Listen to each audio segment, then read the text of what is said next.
नमस्कार मित्रांनो, मी अमोल गर्जे। आता मुंबई नागपूर प्रवास करत होतो। माझ्या मागे ही जी तुम्ही ट्रॅफिक बघताय ही कुठली ट्रॅफिक नसून याचं मुख्य कारण म्हणजे तुम्ही या ठिकाणी कॅमेरामॅन दाखवा।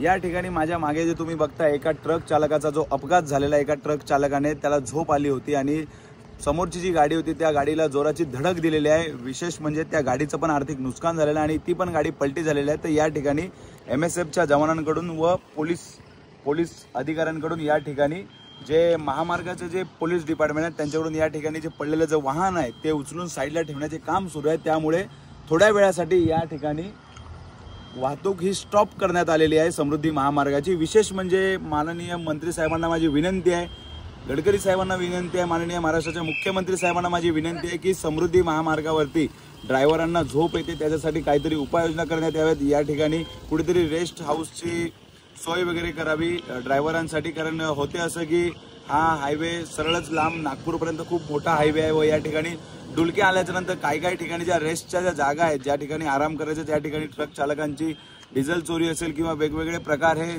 दिवसांदिवस समोर येतात। या महामार्गावरती चोऱ्या जास्त प्रमाणात होत आहेत म्हणून ड्रायव्हर लोक रिस्क घेत नाहीत कुठे गाड्या थांबवण्याचा आणि होतो अपघात। आणि अपघात झाल्याच्या नंतर अशा प्रकारामध्ये थोडा काळ वाहतूक कोंडी पण होते आणि गाडीचं आर्थिक नुकसान होते आणि त्याच्यानंतर या ठिकाणी जे कर्मचारी असतात त्यांची पण खूप धावपळ होते। तरी माझी विनंती आहे या व्हिडिओच्या माध्यमातून देशाच्या सडक निर्माण मंत्री साहेबांना, नितीनजी गडकरी साहेबांना, महाराष्ट्राचे मुख्यमंत्री साहेबांना व MSRDCच्या मंत्री साहेबांना की नक्कीच आपण ह्या समृद्धी महामार्गासाठी उपाययोजना करतील व वारंवार होणारे समृद्धी महामार्गावरचे अपघात या अपघाताचं प्रमाण कुठेतरी कमी केलं जाईल। विशेष म्हणजे समृद्धी महामार्गावरती एवढ्या वेळ या ठिकाणी वाहने थांबवून ज्या एखाद्या नागरिकाला जर अर्जंट कुठे जायचं असेल, एखादी जर ॲम्ब्युलन्स असेल तर मग ती जाणार कशी। व्हिडिओ जास्तीत जास्त व्हायरल करा। धन्यवाद।